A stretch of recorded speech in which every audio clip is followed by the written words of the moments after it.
what actually happens when the world's largest oil-producing region goes to zero? When people picture this, they tend to talk about it in terms of rising prices. $200 barrel oil, $1,000 domestic flights. But this misses something much larger and much more consequential that is already starting to happen. To understand what that is, imagine if instead of talking about energy supplies, we were talking about food. Now, if I told you that 1 or 2% of the world's food supply was going offline, you'd probably worry. You might expect to see food prices go up some, but you would think it's basically survivable. But now if I told you the world had already lost 20% of its food supply, you would think, well, we're about to have fewer people on Earth. The name for this is demand destruction. It's when the supply of something drops so severely that whoever or whatever relies on it, the demand, permanently withers away. And that is what is going to happen to any global economic activity that uses energy, which is like almost all of it. Factories, technological development and production, car and airplane travel,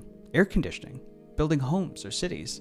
I'm not saying that those things are going to go away, but there is going to be a lot less of them, like about 20% less once things really bottom out. Let me give you a few specifics that are already starting to manifest. Airlines say they cannot afford to operate and are shutting down many of their flights, so it'll be harder to explore the world. European governments are telling their citizens not to travel for vacation this summer. There's just not enough fuel for it. A number of factories are already closing worldwide, especially in Asia. Semiconductor factories in particular are closing, both for lack of power and because semiconductors use helium, which is a byproduct of natural gas production, so is also going away. Importers expect it to become prohibitively expensive to ship some things abroad, so we'll have fewer foreign goods, less off-season produce, and we'll export less too, so fewer jobs. Construction supplies like lumber are getting too expensive to harvest or import, which means fewer homes getting built, which means existing homes getting more expensive and harder to afford. Many of the essential components to fertilizer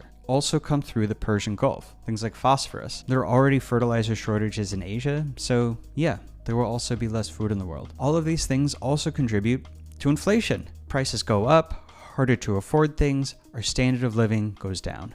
The architects of this war want you to believe that the way things are right now, today, that's the worst of it. That we just have to ride out a few weeks of high gas prices, and we're going to come out the other side of this war basically unscathed. But what's happening right now is a trick. This lull it's fake. It's hiding the real consequences of this war, which are coming. The people in Iran and in neighboring countries who go to sleep under falling bombs are already living under this war. The thing is that I'm not saying it's the same, but pretty soon we are going to be living the consequences of this war too.